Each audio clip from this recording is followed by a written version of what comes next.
Yes, today I'm going to talk about the future of currency, and I'm going to focus mostly on cryptocurrency and blockchain innovations. One of the things that has become interesting about talking about this subject over time is that when I first started speaking about it, a general audience would know almost nothing. Today, almost everyone has an opinion about it, which in some ways makes it harder to start a conversation since people are coming from very different perspectives.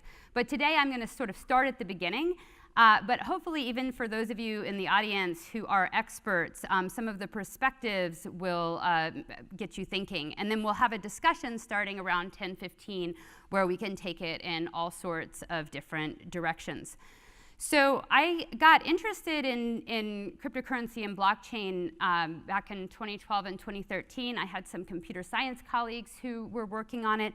And then I also went to various conferences, tech conferences, where a lot of people in Silicon Valley were starting to get interested in it.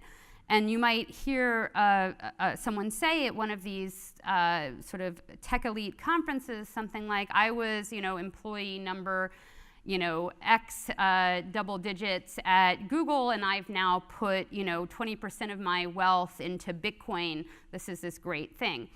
And my first reaction to that was, you guys are bad people. You're doing a Ponzi scheme. How could you be doing this?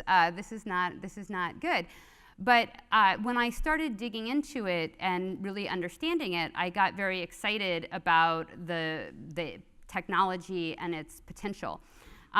Since then, I joined as an advisor for Ripple, and I'll talk a little bit as I go through about what made me initially excited about Ripple, and then joined the board a year later before their Series A, and now Ripple is one of the more successful companies in this space, which is really great. And that was co-founded by Chris Larson, who's a GSB alum as well.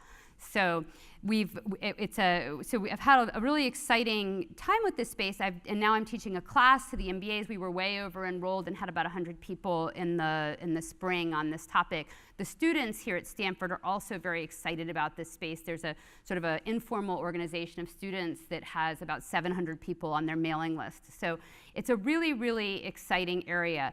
At the same time, there's a pretty big gap between sort of how many student projects come in from MBAs to engineers are all excited about what to do with blockchain versus the reality of what's actually going into commercial production. So I'll say it's sometimes hard for me to communicate my schizophrenia on this topic, which on the one hand is like fascination and research and teaching and leadership in the area. And on the other hand, for any particular person who's thinking about investing in a company or in a currency, there's still a lot of skepticism that needs to be kept into play. So hopefully we'll get the balanced view of all of these things as we go through. So first of all, I want to talk about, it's actually even using the words is kind of tricky in this area, whether you talk about cryptocurrency, whether you talk about blockchain. Actually, none of the words are really perfect for describing what's going on, so it's more about like the thing that you're doing rather than the terminology. But there's really a bunch of different ways to think about what cryptocurrency is, and one reason that can actually be difficult to have a conversation around it is that everyone has a different idea in their head and people start talking across purposes. So one thing to think about with cryptocurrency is it's a way to store value.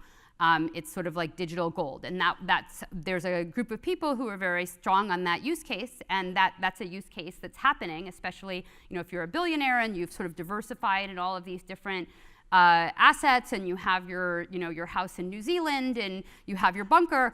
Why not put 10% of your assets into something like Bitcoin, and then the keys are actually stored in bunkers around the world, and it helps you kind of protect yourself. But it's actually it's actually sort of a cumbersome way for a typical person to try to hedge. But for security reasons, and also just for there's a lot of technological impediments. As an asset class, I'll probably won't have time to show you too much on the statistics, but it is kind of an interesting asset class because it's not that correlated with other traditional asset classes, and so it's even in the short term when you're not worrying about the world blowing up in some way, it does provide sort of a differentiated type of asset. the thing that sort of got me most interested in the beginning is the idea that it can be used as a payment system.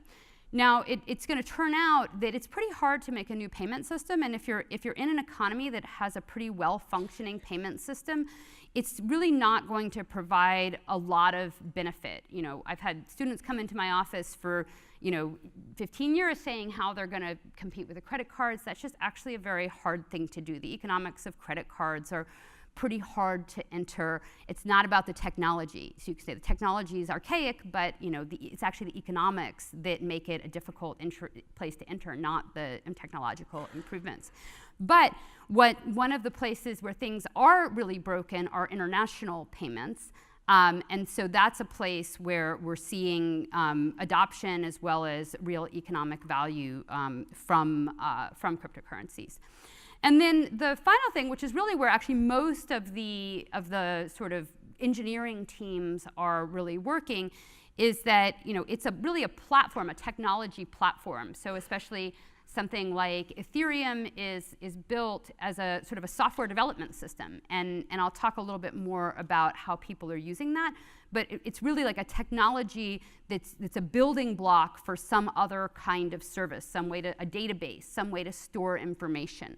And that's where a lot's going on. If anybody's interested more in these application areas, because we have a relatively short time today, GSB lecturer Doug Galen has written recently a very nice paper that surveyed all of the Blockchain for Good initiatives, and it talks about in depth about where the startups are, which ones are close to actually having a working product, and so on. And interestingly, the biggest category he finds is healthcare and not finance.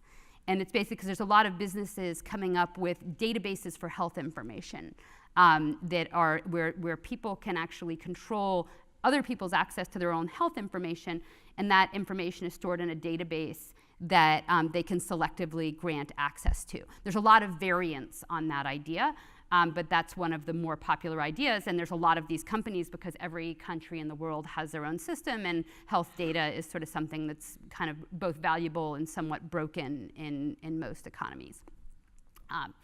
So already, hopefully, just as this intro, we can think about there's not just one thing here, there's lots of things. So I'll try to build up from the very beginning. I'm going to focus on the currency aspect, both that's sort of the title of the talk, but also I think it's the one that's the easiest to start wrapping your heads around. And once you've got those basics, you can then think more about these broader applications. One other comment, though, about this whole application area is that I've seen hundreds of projects come across my desk. I feel like a lot of those conversations where it's my advice or where the students come back later and tell me where they ended up. There's a meme on Twitter that says, one of these little flowcharts that says, do you need a blockchain? And so you're expecting like a whole bunch of different things. And then there's just one arrow down and it says, no. And at some level, like that's a pretty good approximation for what a typical project comes up at. Nonetheless, I think it's still incredibly interesting to think about where we are going to go. And it just says that when somebody gives you a shiny new hammer, you don't necessarily immediately find the nails. And there's a lot of hammers looking for nails, but over time, as our understandings of these technologies emerge, then when use cases emerge that do fit, it'll be more like, here's my problem, and oh, there's a technology that might actually fit. But it's much harder to start a business with a good business idea and then fit the technology rather than saying, oh, there's a shiny new object, let me start a business where that technology might be useful. And I think that's sort of the stage we're at. And that's what really came out of my cryptocurrency class in the spring as well, that most of, even the best VCs didn't really have a lot of real solid examples going on. Okay, so now let's really spend some time getting into what this thing is, building up from the beginning. So here's a picture of a ledger. Ledgers have been used for a very long time. We actually, sometimes your Econ 101 course, you'll hear about like early barter economies where like somebody trades an orange for an apple, but actually that was never a super common way to do business because it is kind of hard to have an orange and an apple at exactly the same time.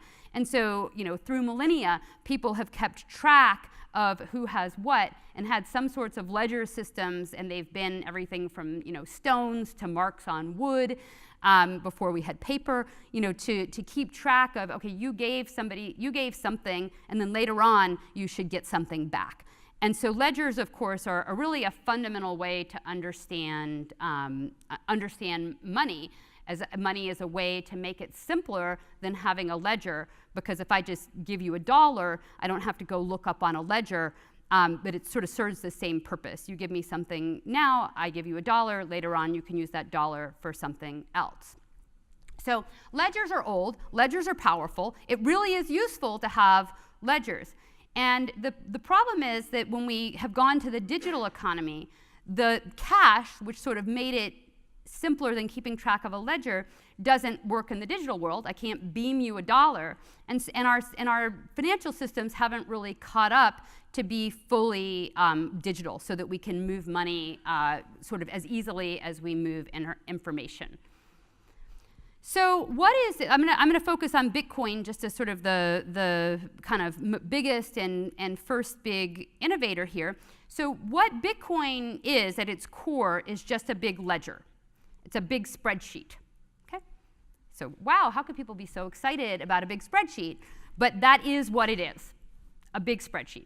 So imagine, it would be convenient if you're trying to interact with people digitally to keep track of who has what. Suppose you're across countries and it's sort of hard to really, move money. You could just have a big Google Doc, big Google spreadsheet, and you could have people only authorized to make entries in the spreadsheet if they had a password. And we could put a little bit of logic on top of that, which might say that your entry gets rejected if you don't have another entry in the spreadsheet. So we can have a big spreadsheet that says, and forget about how the initial conditions just for a moment, we'll come back to that, but suppose the spreadsheet starts and says, I have a Bitcoin, you have a Bitcoin, someone else has a Bitcoin. Then essentially what you would want is I can log in if I have the right credentials and say, I'm going to make an entry that says I give a Bitcoin to someone else, and we'll reject that entry if I don't have a Bitcoin. But if I have a Bitcoin and I logged in, I can make an entry that says I give it to someone else. Okay? This would be a convenient thing to do if we we're not all in the same banking system. It would be nice just to have a big spreadsheet to keep track of who has what. And that's what Bitcoin is. That's all it is. There's a big spreadsheet. If it says that you have something and you have a password, you can log in and make another entry that says you give it to someone else. That's really the only functionality of this technology. Okay, so why would you be excited about that? Well, if you imagine that I was keeping $50 billion worth of stuff on a big Google spreadsheet, we might have some security concerns. Okay? And if I said, oh, I'm going to spin up a server in my house on campus, and I'm going to keep the copy of the spreadsheet on my server, well, I would be like a magnet for attacks from all over the world. And of course, I want people to be able to access this, so I would have to sort of be open to the internet in some way, which would create a security nightmare. So the idea of Bitcoin is to get this product. The product is a very simple product, which is just a spreadsheet where people can, from all over the world, make entries. But I'm going to find a way to make it secure. Okay? And I'll come back to the security. That's, of course, one of the really interesting parts. But for now, let's just imagine we have this product. I'm going to tell you more about what you would do with the product, and then we'll come back to how it works. So just to kind of get a sense of exactly what happens, again, there's a big spreadsheet, and it's going to have addresses on it. These are pseudonymous addresses, and in fact, people can have multiple addresses. So if I have an address that's mine, the entry that would come to me at first would be somebody else sending me a Bitcoin and making an entry on the ledger. Then if the ledger says I have one, and I have my password, what I would do is I would sit at my computer, log in, say, I want to make a new entry, authenticate. The new entry will be a Bitcoin goes from my address to someone else's. And so when I say log in, what I mean is that I have the credentials associated with that address that allows me to make an entry. And as long as the spreadsheet says that, yes, this address received those coins in the past, it will accept the new entry to send them to someone else. Okay. So far, this sounds kind of fun, sort of like trading Beanie Babies or something. I have a Beanie Baby, I sent you a Beanie Baby, you send a Beanie Baby to someone else. Of course, this only is useful if there's some value in having these entries on the ledger. But I want to point out that that value does not derive from the ledger itself. So we're going to be able to have markets where we buy and sell entries on the spreadsheet, but those markets are just regular old financial markets. They're not part of the basic protocol. The basic protocol is just this spreadsheet. So if you want to see like how you access it, this is a screenshot of one of the early wallets. And in the early days of Bitcoin, most people would sort of manage their own Bitcoins. And so the idea was that on your own computer, you would have a little piece of software that would actually download the entire history of the ledger. And then you would keep a copy of it, and actually you would join the network by participating, by keeping copies on your computer. Then the software would look through the whole ledger and just show you the things that are associated with you. And so it would simplify the whole history and say, these are the transactions associated with addresses in your wallet. And so you would put in a password to access this, and then you could do things like send and receive and keep track of contacts who would be addresses, and then make little transactions, either receiving or sending. So when this actually goes out, there's what is a blockchain? It's actually a sequence of little spreadsheets that are new additions to the ledger. And so the block, this is basically like all of it. This is what happens when you make a new entry. And so there's going to be a block, and then it's going to have a transaction, a fee, a size, the from, and the to. So that's basically all the data in the protocol. So now let's start thinking about what you do with this and why it would even be useful. So I think the first thing I thought about as an economist, and those of you from the finance sector will presumably had the same initial reaction, is why would you introduce a new currency? Like, we have the Eurozone to avoid having lots of currencies. Any of you that work in international businesses know that like hedging exchange rate risk is like a problem. It's not something that you would choose to take on. And generally, for consumers, you wouldn't want them to take exchange rate risk if they didn't need to. So if somebody's going to pay their rent and their taxes in dollars, you would generally not want to hold another currency unless you were using it as some sort of hedging strategy. But it wouldn't be something that you would choose to do. You wouldn't just take volatility for no reason. So the first thing I said is, okay, this sounds really cool. I really like this technology for keeping track of who has what. But why do it in this thing called a Bitcoin? Why not do it in dollars? So why not have a big spreadsheet that says who has which dollars? And the key insight for that is that actually we can't put dollars on a spreadsheet directly. So just imagine we have this spreadsheet technology. We could certainly put a message on it that says you sent me $1, and I could make another message that says I send you $1. But what would that really mean? Because I didn't beam you $1. Like, there's a message on a spreadsheet that says I sent you $1, but I can't actually send you $1 on a spreadsheet. Okay. I could have messages that say I promise to give you $1, but I can't actually send $1 on a spreadsheet. And that's really core to understanding what could possibly be new and different from a sort of currency or asset perspective, is that the definition of a Bitcoin is the entry on the spreadsheet. So if I authenticate sending a Bitcoin to you, you have the Bitcoin. It's not an IOU for a Bitcoin. It's not a promise that to obey a contract and give you a Bitcoin. It's actually the Bitcoin. The entire definition of the asset is the entry on a spreadsheet. Well, if I put $1 on a spreadsheet, because dollars are not digital, I can't actually send you $1 literally on this spreadsheet. And of course, those of you from finance will be familiar that in some sense, like when you're moving money internationally, you don't think about dollars and euros. It actually, those dollars and euros live in a bank. So there's like Citibank dollars or JP Morgan dollars, because if you were moving around the world, the way that you go through dollars is to hold accounts in a bank. And if you go from country to country, you might go from a smaller bank to Citibank. Then Citibank would make an internal ledger transfer themselves to a foreign bank where they have an account. And then you would make another transfer from that foreign account to a smaller bank in that country. And so what we really have when we look digitally are IOUs. When you open up Bank of America in the morning and look at your balance, you say, oh, well, I have digital money. Well, you don't actually have digital money. You have an IOU from Bank of America. Bank of America promises that if you send a transfer, they'll make a back-end transfer. But they actually cannot promise you to do whatever you want with it. If you said, I want to send it to North Korea, they would block it. If you sent a bunch of transactions for $9,999 over and over again, they would block it. Okay, and we've seen various politicians get caught up with that type of problem.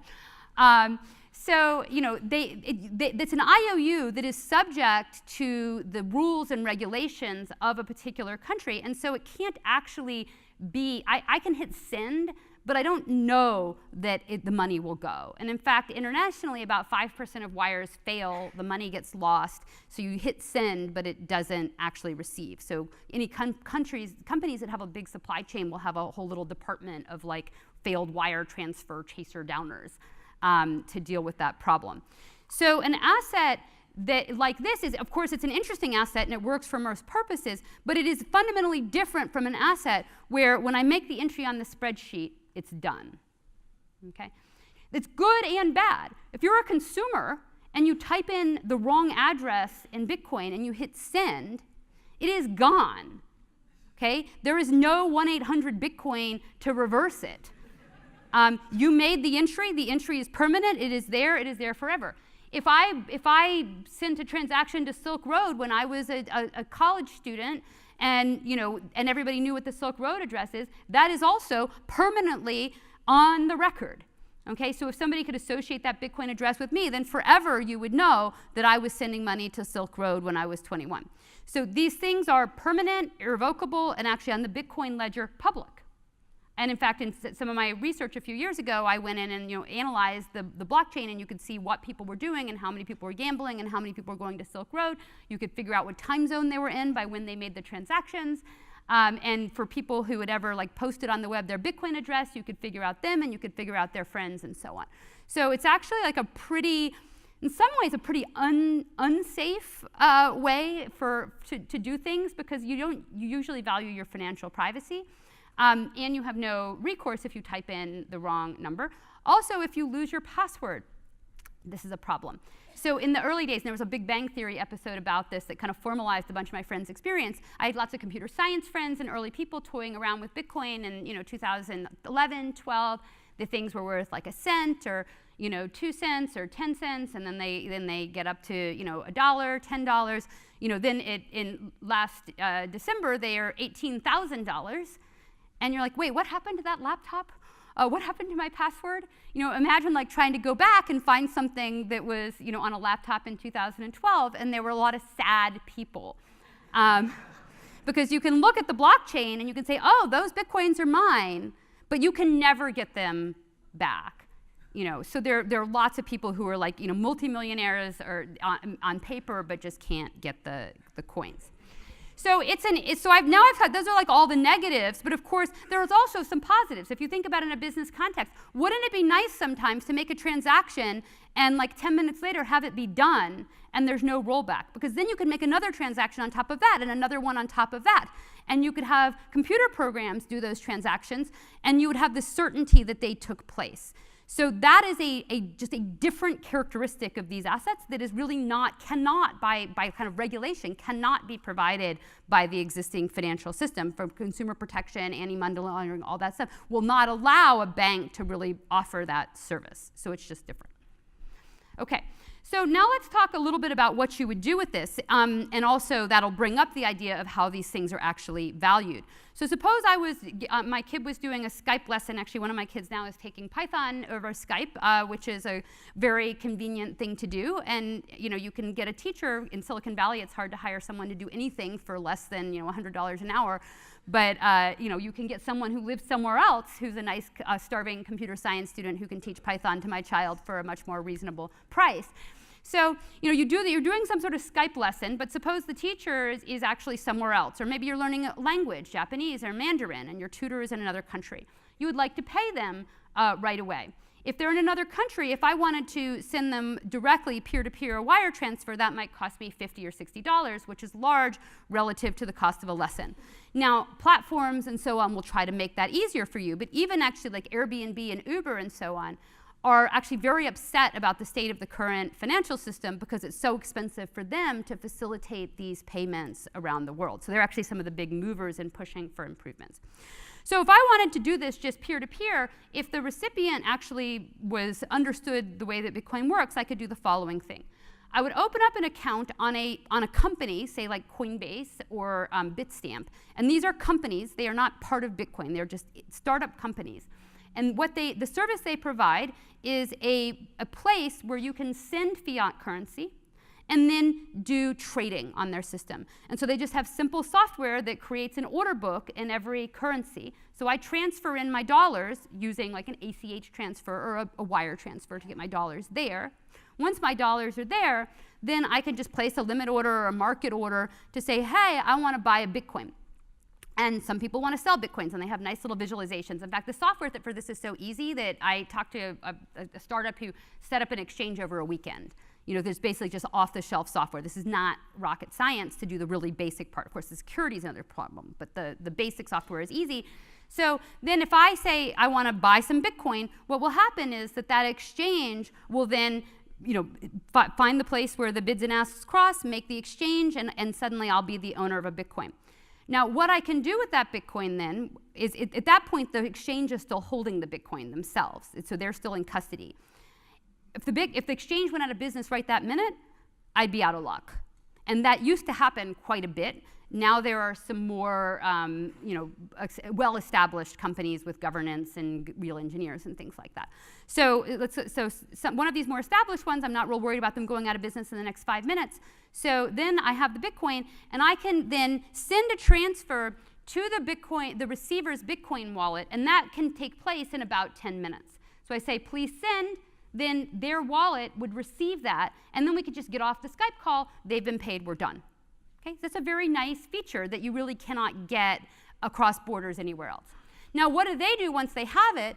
Well, they could take the Bitcoin and buy a cup of coffee or buy something online, but if they wanted to actually change it back into yen, then they could send the Bitcoin onto an exchange, and it might be a Japanese exchange, which would receive the Bitcoin. Then they could place an order to sell.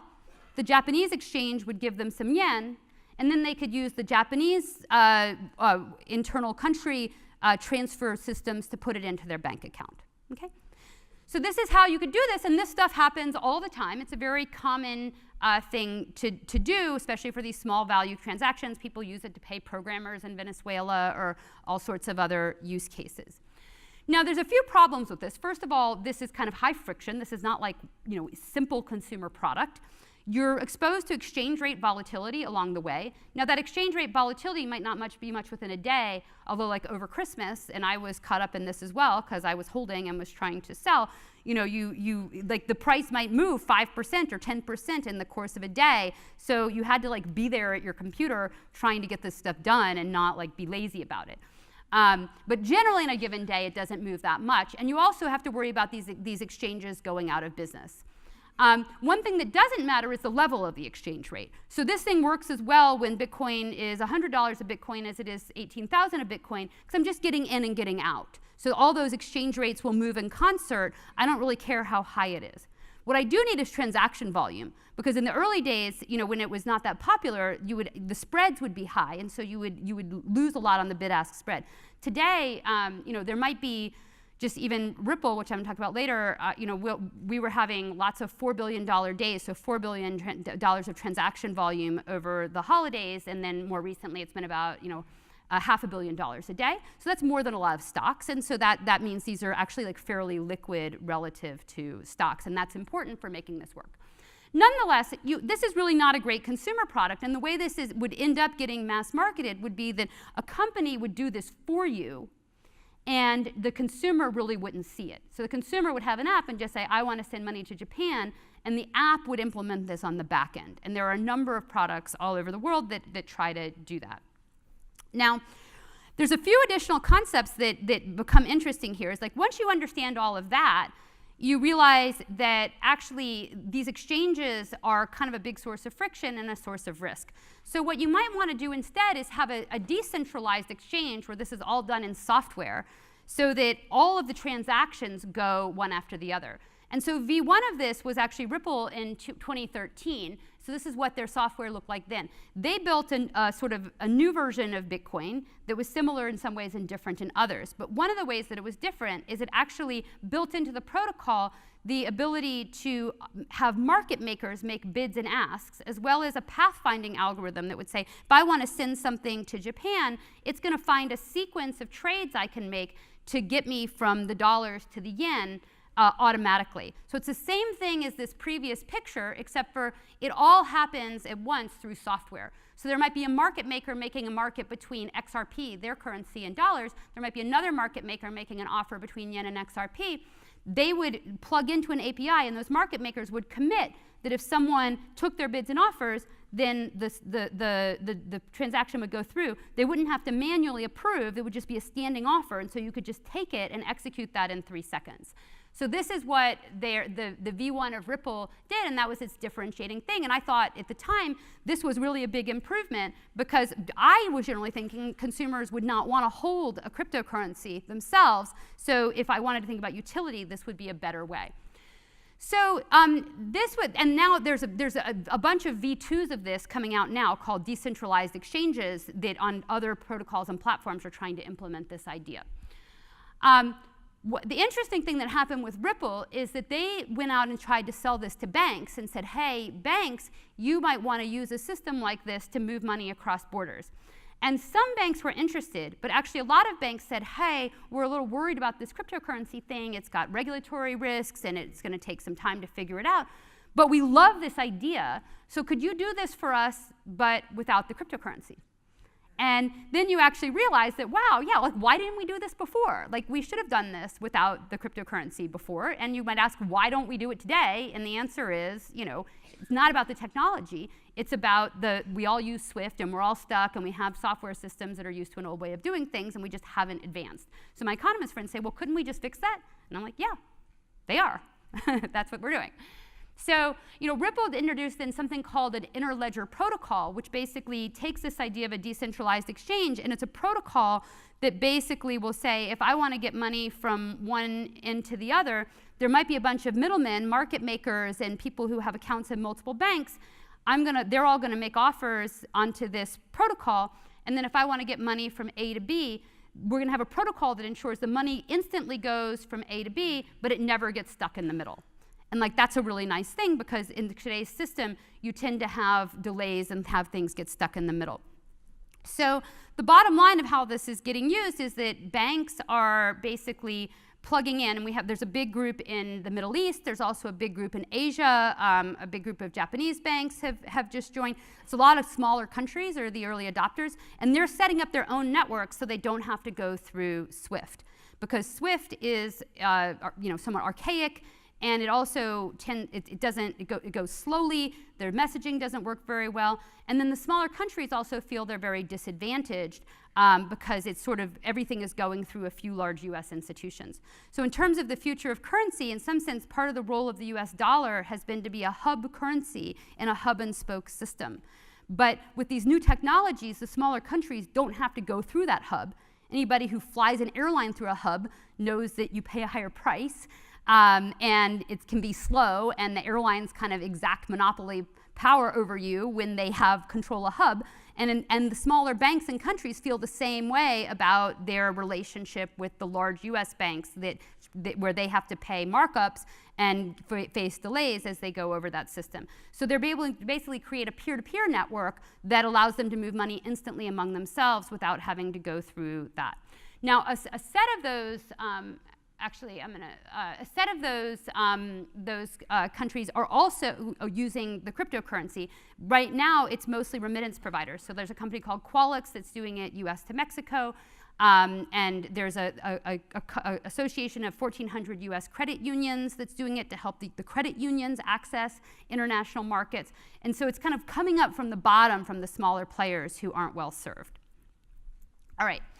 So let me now say a couple quick words about mining, just so that you won't walk away not understanding how this is. So this all started with this anonymous white paper, Bitcoin, a peer-to-peer electronic cash system.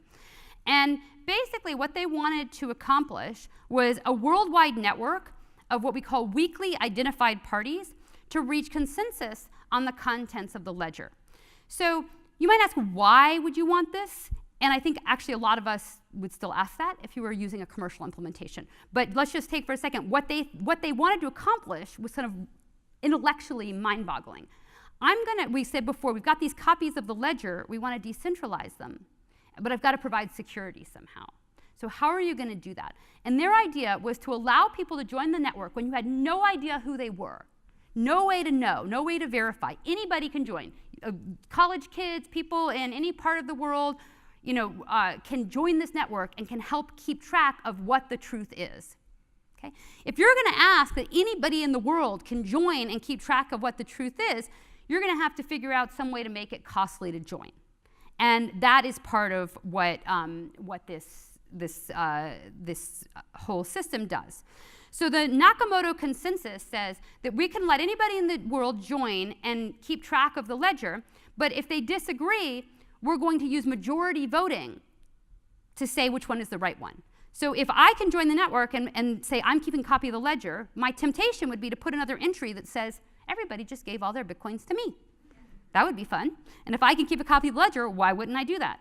Well, the answer is that everybody has to vote majority rule over whether that's the right thing, and nobody else would want to approve that transaction. So because I wouldn't have authorized it, I wouldn't have followed the rules to do that. So it's voting, and you're going to have majority rule. Now, the immediate thing you think of was, wait, if it's voting, why don't I just set up 100,000 computers and have them all vote for me? Okay, and that is, in fact, possible. Now, the way that you avoid that are a couple of things. First of all, if I set up 100,000 computers and made them all give the money to me, then the prices and the markets might crash. So I might not really get anything out of that. And that is one of the key things that's keeping it secure. It's actually an economic incentive. If I tried to break the system by creating a lot of computers and giving all the Bitcoin to me, I wouldn't be able to sell them because nobody would want to buy them because they just broke the system. So it's really an economic incentive model. It's not a cryptographic breakthrough. It is economic incentives. That's very interesting about this. But the second way that they do this is they make it expensive to join. So you can't just join and create the ledger. You have to actually pay a fee. Okay, but the problem is we're all over the world. We just said we don't have an international banking system that really works particularly well.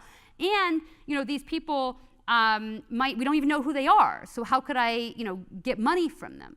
So I want them to pay to join the network, but I don't have a great way to collect cash from them. So the solution is you have to burn money to join the network. That's the solution. Now, if I literally had you burn cash, you might worry about how do I know that you really burned the cash? I could doctor a video of me burning cash and say, hey, I'm burning cash, let me join the network, but that might be hard to verify. So they had to figure out a way to burn cash to join the network in a way you could tell unambiguously that you burn the cash. Okay? So what's the solution to that? They set up this very hard math problem that's using cryptography, basically, where to solve the math problem, the only way you can solve it is to keep guessing. So every 10 minutes, this system is going to pose a question, and then all around the world, people guess the answer to it. And so the way that so you can then use electricity and computing power to keep generating guesses and guesses and guesses and guesses. And the only way you'd ever get a right answer is if, on average, is that if you burned a lot of energy. So the barrier to entry, the analog of burning money, is to burn electricity. And the way it's credible is that I only reward you if you actually solve the problem. And on average, you can only do that if you burn a lot of electricity. So that is the system. A bunch of people burning money all over the world for the right to vote, on which is the right system. But I just want to reemphasize that is an economic breakthrough, not actually a cryptography breakthrough. And then what happened over time is that actually chips were invented whose only thing they're good at is to solve these problems, just for Bitcoin. So there's a whole industry developing chips just for Bitcoin. Then there are server farms that are now very streamlined and efficient that buy these chips, make the server farms, and then solve these math problems and try to get the rewards. So it's actually like the people responded to their economic incentives to create mining farms very quickly, and it's a bit of an arms race because you actually can't be profitable at it unless you're using cheap energy in the latest chips. Otherwise, you burn more energy than the rewards that you get. So now we have a distributed ledger with a bunch of people burning money, all keeping copies of it, and we've achieved the security we were looking for.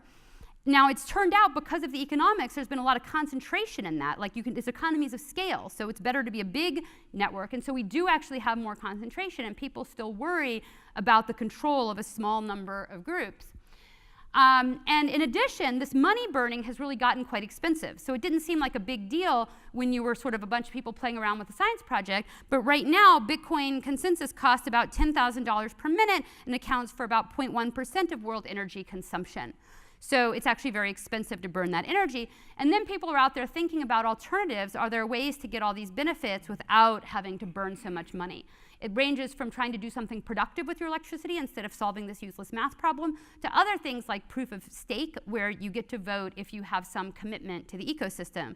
And then a third solution is to actually not just let anybody join. So, you sort of think, I'm burning 0.1% of US energy consumption just because I wanted to have the feature that anybody in the world could join anonymously. Maybe if I restricted entry a little bit, I wouldn't have to do that. So finally, I'll just mention that one of the cool things you can do with Bitcoin is to create software that moves this money. So in a typical escrow system for buying a house, you would have a central party who keeps everything, checks if certain conditions are met, and distributes the funds. While smart escrow is a simple example of a smart contract. It's a piece of software that can hold on to funds, check the state of the world. Was there a hurricane? Did the stock price go up? Did something else change? And as a result of that, in a state contingent way, distribute the assets. So I could hedge a risk around the world. I could place a bet with anybody without having to trust them, know them, or pay a bank to act as a middleman, just by running up a piece of software. And that software is available at scale. There are platforms for creating that software, so people can create these types of contracts and allow new things to happen. And that's one of the big areas of innovation. So I think I will stop here and open up for questions. And yeah, we can take it any direction. There's lots of places we haven't gone yet about the value of the currency. Anything else? So let's open up to questions now. And then we got mics coming around. So up here. Can you talk about the future of energy consumption and whether that's a risk for our climate change? Yeah. Oh. Yes. Can you talk a little bit about the future of energy consumption and all this data mining? Yeah, so I think it's a big problem, and at some level, if you said, oh, is a country going to try to use Bitcoin for their national currency, or are we really going to see something like this used at scale? I think that this energy consumption, money burning thing is just a fatal defect from having it really get big as a transaction mechanism.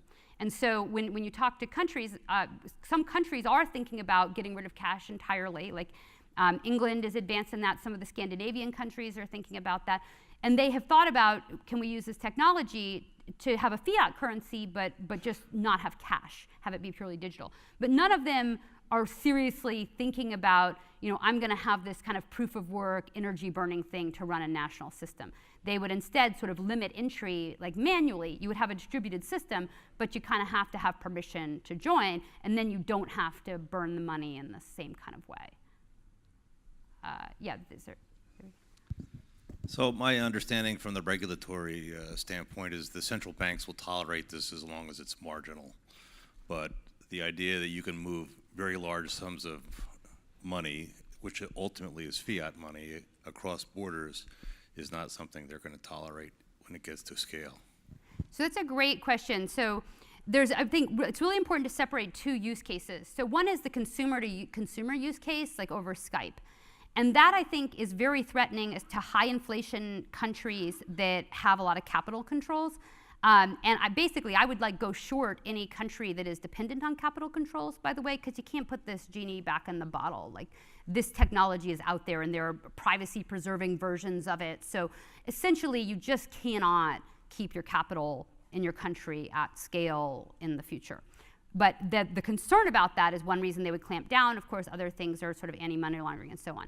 Now, this is one reason I'm more interested in the business-to-business case, which is sort of what Ripple is doing, because in that case, nothing changes in terms of the regulatory framework. The consumer never touches it. The consumer is still going through the same financial institutions, and the financial institutions are just doing it on the back end. And for that use case, actually, the central banks of smaller countries are incredibly enthusiastic. They're actually pushing their countries forward. Because as a matter of national policy, having your entire country dependent on paying markups to Citibank is a bad thing. And you also subject to regulatory risk. Like, the US can change regulations, which can make it harder for certain countries to move money where they want to move it.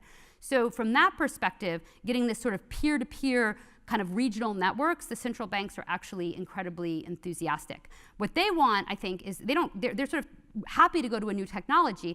They just want to make sure that they still have the normal gateways. And so that, I think, is a much more promising avenue. Nonetheless, they're still thinking more about the technological solution, and only some of them have really embraced cryptocurrency as a conduit, as a hub currency. Yeah. So in your opinion, which cryptocurrency has actually tried to solve the flaws of Bitcoin, or which is the most advanced? That's part one. Part two is that is there a better model available than burning energy that can cure of the fundamental flaw in all these mechanisms? So this is a very deep question, and you could read thousands of pages on Reddit of people arguing about this. So I will say a few kind of comments, but I cannot claim to have all the answers. So when I first started talking about alternative cryptocurrencies in, say, 2013, and I was involved with Ripple very early, there was a whole set of people, including some of our famous tech leaders in Silicon Valley, who would stand up and say, scale economies, the best thing doesn't always win. Bitcoin was first. Bitcoin, everything is going to be Bitcoin. These other things are all going to die. I would stand up and quietly raise my hand and say, well, if you're thinking about enterprise software, it's not all just like the Betamax and VHS and Netscape versus IE. In fact, in enterprise software, you typically have a lot of different vertical solutions serving different parts of the market with different combinations of features. And so my thought was that we will see different systems for different purposes. And in fact, that is sort of how that's evolved. So I don't think there's one size fits all. So Ripple wants to move, hundreds of billions of dollars or trillions of dollars between banks internationally. So they need a highly scalable system that is, and these proof of work stuff is just a complete non-starter. So they have sort of, in some sense, controlling who keeps track of the ledgers, and they also have software that allows you to just move things without even touching the cryptocurrency. So you wouldn't even really call it a cryptocurrency solution. For that use case, that is what's taking off, and the other things are not taking off so much. For developers, you might want a cryptocurrency that actually has the ability, more ability to write software embedded in the protocol. And so Ethereum has gone a lot in that direction in terms of making it easy for people to build software on top of Ethereum. So Ethereum is almost thinking of itself like an operating system, really. And so that's good for that. There are coins that preserve financial privacy. So there are coins that actually do everything that Bitcoin does, and there's still a big ledger, but nobody from the outside can look at it and reconstruct the network of who sent what to whom. If you're trying to evade capital controls or do money laundering, That's your currency. That looks great. And of course, consumers might have an interest in financial privacy, even if they're doing legitimate things, because if you can see on the network that you hold a lot of cryptocurrency, you're actually vulnerable to kidnapping and all sorts of other things. And you're more vulnerable with crypto because the money can move across borders so fast. So you're at risk of theft in a way that you're not for the money that's stored in a bank. So I would just say like they're different, and I don't think it's going to be one size fits all. I don't think there's going to be 1,000, but there may be 15 or 10 that actually each solve a different use case better. And the biggest problem right now is we actually have very little product market fit. There's hardly any actual use cases where this thing is really doing a great job. So trying to make it one size fits all just makes that problem harder rather than easier. But this is a very controversial thing, and there's to top it out, there's all these Twitter bots that are trying to make people buy and sell currencies, starting just like in the election. We had these Twitter bots that created division and tried to make everybody hate each other. Well, the crypto space has all these bots that try to make everybody hate each other and troll each other. So it's really just kind of a wild west in terms of the conversation on that topic. We keep hearing about tokens all the time these days. Where do tokens fit into all of this?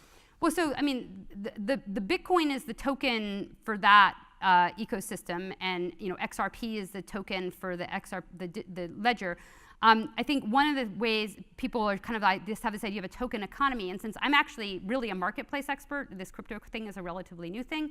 But I'm on the boards of Lending Club and Expedia and Rover, which are marketplaces. So I've got a lot of people coming into my office pitching me these like marketplace economies, where the idea is that, oh, you give your medical data, then somebody's going to pay you in a token. You hold the token. Now you want to get other people to join the system, so your token will get more valuable, and then that will grow. Or the tokens might also replace like frequent flyer miles or other types of ideas. So there's all these ideas about sort of businesses that are built on top of blockchains with tokens that are specific to the business, and then there becomes a little economy in those tokens, and everybody wants to make it grow, and they're all invested in the success of the business. So, in some level, that's how Bitcoin started. So you can't say that the idea doesn't make any sense, and it can make sense. But the hard part with all of those things is just getting them started.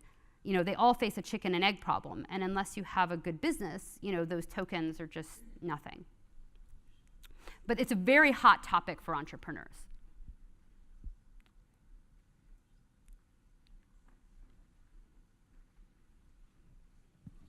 Yeah, I'm still really confused about the whole voting business when it comes to all the different ledgers, the different versions. I mean, what actually happens if my computer actually keeps a ledger and a new transaction comes in? How does my computer either accept or reject that transaction as a legitimate transaction? So if this is kind of confusing because they're sort of in equilibrium and out of equilibrium. So like when the system is working, then there's just software that you would run, and it would say, here's a new batch of transactions. It would check a set of rules. So like, was this person authorized to make the transaction? Did they have the Bitcoin, and so on? And so in that state of the world, the software just checks a set of things and then accepts or rejects it. So there's no problem. So what makes it more confusing is if you think about some sort of out of equilibrium behavior, which could take a whole bunch of different forms, but they all would have the same idea of putting things on the ledger that didn't follow the rules. And so that's the case where other people would say, hey, my copy doesn't look like your copy. And if they're following the rules, they would just say, well, I don't know what happened, but you must have made a mistake. We're going to do the same thing as everybody else. I checked and I agree. He checked and he agrees. All good. We just keep going. So these attacks are the things that are sort of could take a variety of different forms. Could you speak a little bit more about blockchain for good, specifically like VeChain for vaccine authentication or other healthcare applications? Sure. So, and there's, again, a whole variety of them. A lot of them are nascent. I think one idea that I think does have legs is trying to follow supply chains in complex settings. So if you're the Gates Foundation and you're trying to move money around Africa, you give the money and there's this whole leakage along the way, and a lot of stuff isn't digital, and there's a lot of corruption, so it's hard to make sure it got where it was going. So one thing you can imagine happening, and it's certainly been discussed, is that some big institution, whether it's like the World Bank or the Gates Foundation or someone else that's really big, could sort of force their supply chain to track funds through a distributed ledger. And that might be useful because the people you're dealing with don't actually have identities. Like, you actually have to use suppliers who you really can't verify, and the countries themselves don't have good legal institutions and so on. So that's a good use of the blockchain. If it's just funds, you could just see them going from one person to the other, and they would be dispersed, split up as you go along. So a big block grant here, and then it's dispersed and dispersed and dispersed, but you would have a ledger that keeps track of that until the very end. Another way that you can do that is with physical goods. And there you get into this challenge of how do you keep track of the physical good. But the really simple version of the idea is there's some kind of barcode that's really embedded in the good that you can't take out easily. And you scan it at the beginning. And then as it moves along, it's scanned again. And every time it moves from party to party, that triggers funds being released as well as a record of what happened. And again, we already have IT systems to do that today. It works great inside a firm, but it doesn't work so well if you're going across countries in Africa or someplace that doesn't have good systems. So those are some of the applications that might get donors to give more money or make things more efficient. And then other types of things, I mean, the vaccines, like there's counterfeit vaccines. So you might want to scan the vaccine at the factory and see that this is an authentic vaccine, and then at the end you could tell that it was real. And people have also talked about it for just counterfeit luxury goods in China. Now there have been versions of those businesses that don't involve blockchains. And when you really dig into it, you might say, well, do I don't need the full Bitcoin, I just need a database, I just need a database with access. So the questions still arise of like, what's the best way to do that? What's the very best technological system to manage a supply chain?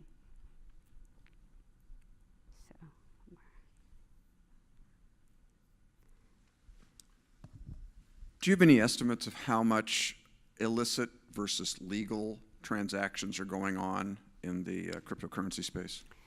Yeah, so various people have analyzed this at various points in time. So my own analysis is a bit dated now because it was mostly 2015 and 2016. So by far the biggest thing that people are doing with these things is day trading and like holding them.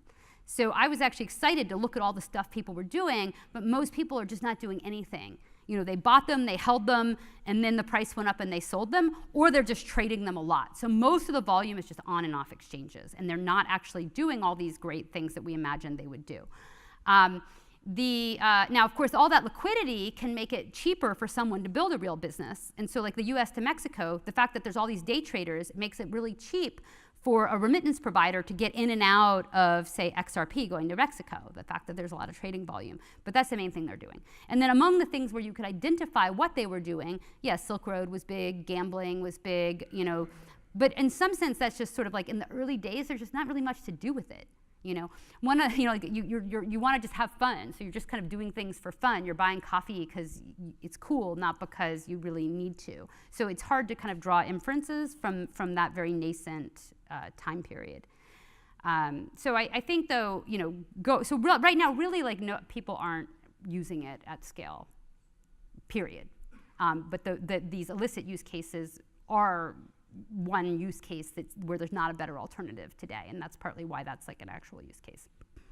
Thanks so much, everybody, for coming.